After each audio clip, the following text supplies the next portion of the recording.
Hello, Mark. This is Vanessa Chen Pingshen, and my student number is S03411023, and I'm in junior class.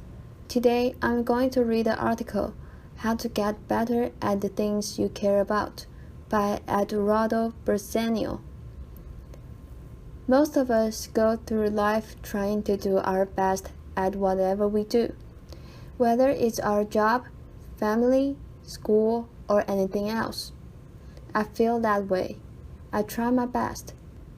But some time ago, I came to a realization that I wasn't getting much better at the things I cared most about, whether it was being a husband or a friend or a professional or a teammate.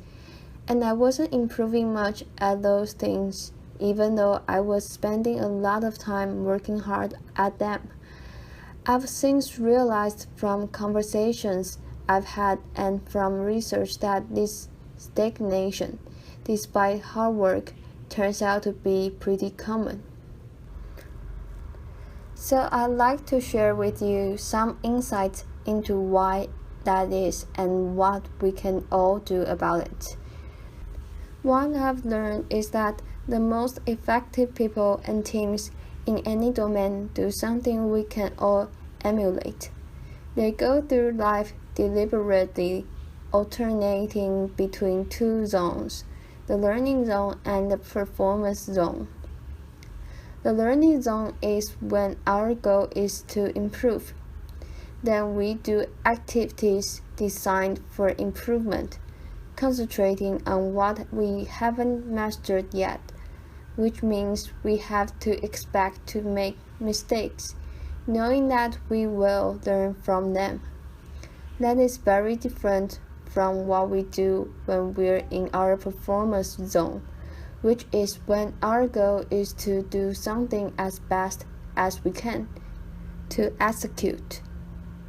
Then we concentrate on what we have already mastered and we try to minimize mistakes. Both of these zones should be part of our lives, but being clear about when we want to be in each of them, with what goal, focus, and expectations, helps us better perform and better improve. The performance zone maximizes our immediate performance, while the learning zone maximizes our growth and our future performance. The reason many of us don't improve much despite our hard work is that we tend to spend almost all of our time in the performance zone. This hinders our growth and, ironically, over the long term, also our performance. So what does the learning zone look like? Take Demosthenes, a political leader and the greatest orator and lawyer in ancient Greece. To become great, he didn't spend all his time just being an orator or a lawyer, which would be his performance zone, but instead, he did activities designed for improvement. Of course, he studied a lot. He studied law and philosophy with guidance from mentors. But he also realized that being a lawyer involved persuading other people, so he also studied great speeches and acting. To get rid of an odd habit he had of involuntarily lifting his shoulder, he practiced his speeches in front of a mirror, and he suspended a sword from the ceiling so that if he raised his shoulder, it would hurt. Laughter. To speak more clearly despite a lisp, he went through his speeches with stones in his mouth. He built an underground room where he could practice without interruptions and not disturb other people. And since courts at the time were very noisy, he also practiced by the ocean, projecting his voice above the roar of the waves. His activities in the learning zone were very different from his activities in court, his performance zone. In the learning zone, he did what Dr. Anders Ericsson calls deliberate practice.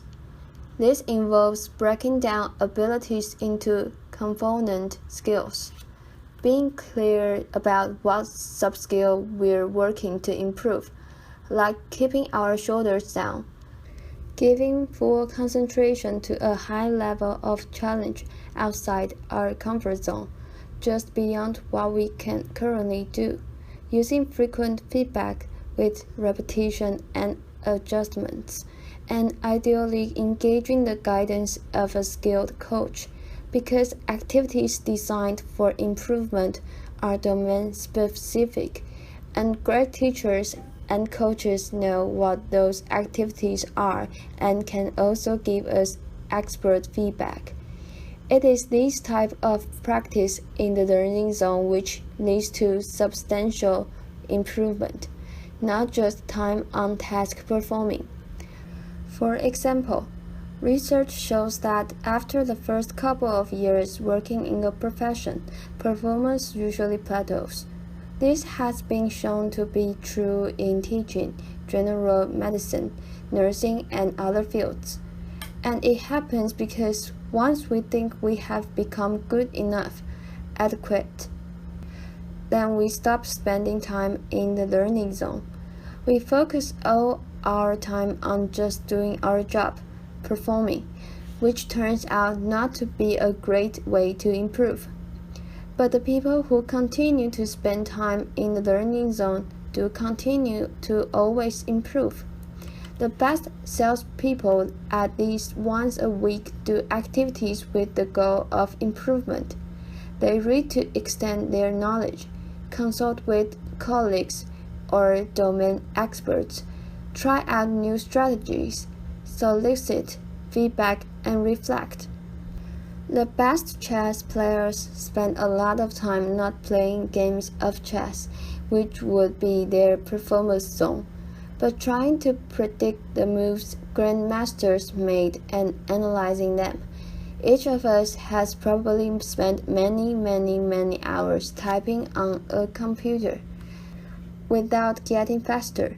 But if we spend 10 to 20 minutes each day fully concentrating on typing 10 to 20% faster than our current reliable speed, we would get faster, especially if we also identified what mistakes we're making and practiced typing those words. That's deliberate practice. In what other parts of our lives, perhaps that we care more about? Are we working hard but not improving much because we are always in the performance zone? Now, this is not to say that the performance zone has no value. It very much does. When I needed a knee surgery, I didn't tell the surgeon, poke around in there and focus on what you don't know. Laughter. We'll learn from your mistakes. I looked for a surgeon who I felt would do a good job, and I wanted her to do a good job. Being in the performance zone allows us to get things done as best as we can.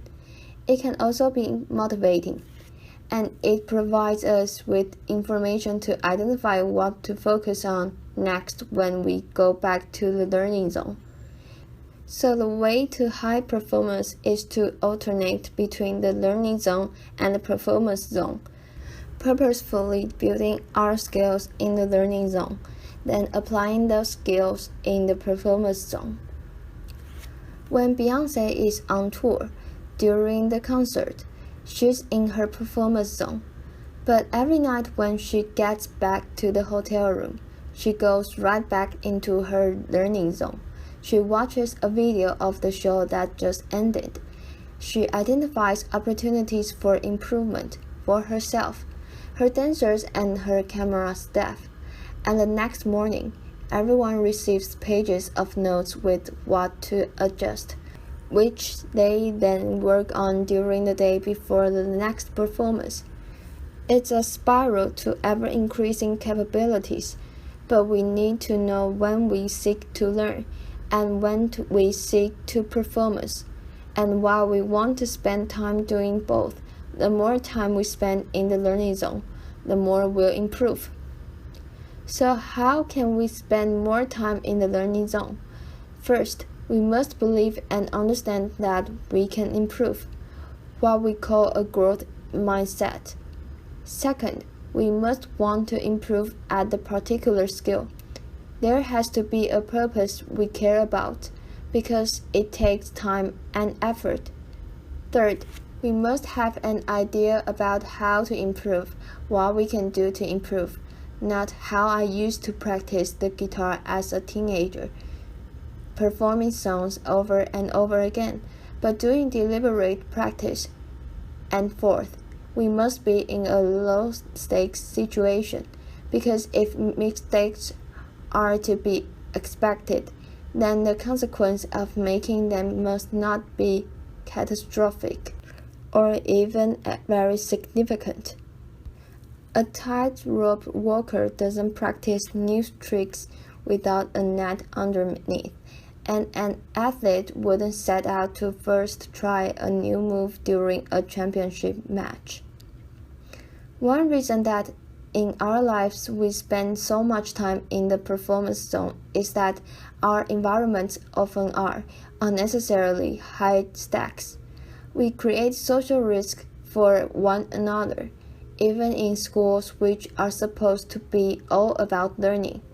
And I'm not talking about standardized tests. I mean that every minute of every day, many students in elementary schools through colleges feel that if they make a mistake, others will think less of them. No wonder they're always stressed out and not taking the risks necessary for learning.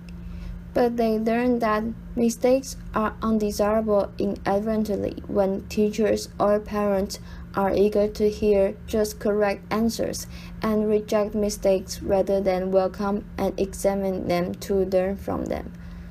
Or when we look for narrow responses rather than encourage more exploratory thinking that we can all learn from. When all homework or student work has a number or a letter on it and counts towards a final grade, rather than being used for practice, mistakes, feedback, and revision, we send the message that school is a performance zone. The same is true in our workplaces. In the companies I consult with, I often see flawless execution cultures which leaders foster to encourage great work, but that leads employees to stay within what they know and not try new things. So companies struggle to innovate and improve, and they fall behind. We can create more spaces for growth by starting conversations with one another about where we want to be in each zone. What do we want to get better at and how? And when do we want to execute and minimize mistakes? That way, we gain clarity about what success is, when, and how to best support one another. But what if we find ourselves in a chronic high-stakes setting and we feel we can't start those conversations yet? Then here are 3 things that we can still do as individuals. First, we can create low-stakes islands in an otherwise high-stakes sea. These are spaces where mistakes have little consequence. For example, we might find a mentor or a trusted colleague with whom we can exchange ideas or have vulnerable conversations or even role play. Or we can ask for feedback-oriented meetings as projects progress. Or we can set aside time to read or watch videos or take online courses. Those are just some examples. Second, we can execute and perform as we're expected, but then reflect on what we could do better next time, like Beyoncé does, and we can observe and emulate experts. The observation, reflection, and adjustment is a learning zone. And finally, we can lead and lower the stakes for others by sharing what we want to get better at, by asking questions about what we don't know, by soliciting feedback, and by sharing our mistakes and what we've learned from them, so that others can feel safe to do the same. Real confidence is about modeling ongoing learning. What if, instead of spending our lives doing, performing, we spend more time exploring, asking, listening, experimenting, reflecting, striving, and becoming? What if we each always had something we were working to improve? What if we created more low-stakes islands and waters? And what if we got clear within ourselves and with our teammates about when we seek to learn and when we seek to perform, so that our efforts can become more consequential, our improvement never ending, and our best even better? Thank you. Thank you for your listening.